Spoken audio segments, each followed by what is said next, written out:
comprendre ce qui se passe là, il faut retourner en arrière. On est à la fin du 19e siècle. À cette époque, Israël n'existe pas, mais la Palestine est bien là, avec une population majoritairement arabe. En Europe, à ce moment-là, le racisme anti-juif est très fort, et cela les pousse notamment à venir vers Jérusalem, la terre promise dans leur religion. L'installation des Juifs en Palestine est massive, elle est encore plus importante après la Seconde Guerre mondiale.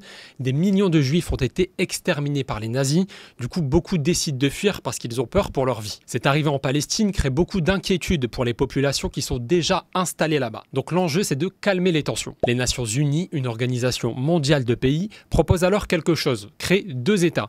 Un État arabe, la Palestine, et un État juif, Israël. La communauté arabe de Palestine refuse, elle est plus nombreuse que la population juive de Palestine, et pourtant on lui propose moins de terres. Donc pour eux, c'est non. Ils ont l'impression d'être en train de se faire voler leurs terres et ils refusent. Et les tensions montent encore. Le 14 mai 1948, sans accord, sans prévenir les pays arabes autour, la création de l'État d'Israël est annoncée. C'est vécu comme une trahison, une catastrophe et tout s'accélère. En 1948, l'Égypte, la Jordanie, l'Irak, le Liban et la Syrie déclarent la guerre à Israël. Ils ne veulent pas de la création de cet État. À ce moment-là, plus de 700 000 Palestiniens sont contraints de fuir leur pays. Depuis, beaucoup de guerres de territoire ont eu lieu.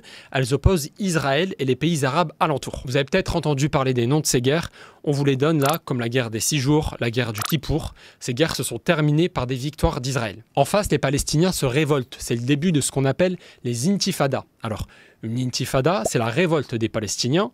La première a lieu de 1987 à 1993. Quand elle se termine, c'est la signature des accords d'Oslo. Et pour la première fois, l'espoir de la paix.